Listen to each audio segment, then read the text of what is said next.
L'Union européenne apprécie le pas en avant fait par Belgrade après le résultat du référendum visant à modifier la Constitution et à donner plus d'indépendance au pouvoir judiciaire.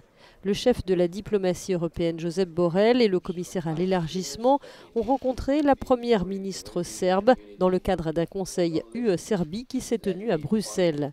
Et Belgrade semble prête à continuer à travailler pour défendre sa candidature à l'Union européenne.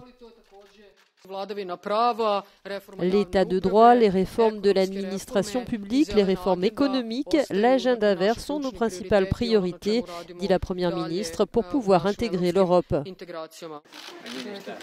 Le dernier obstacle le plus difficile pour que la Serbie rejoigne l'UE est de parvenir à un accord avec le Kosovo. Selon l'Union, c'est essentiel pour stabiliser la région. Le Kosovo et la Serbie doivent trouver un accord pour permettre au peuple serbe du Kosovo de voter comme d'habitude pour les élections serbes, dit Josep Borrell. La sécurité de l'Europe étant en jeu, l'UE veut éviter que les Balkans ne deviennent une poudrière pour l'Europe. Écoutez l'eurodéputé autrichien chef des sociaux-démocrates Andreas Schaeder. La situation dans les Balkans est délicate, dit-il. Elle est toujours compliquée, mais en ce moment, elle est aussi fragile.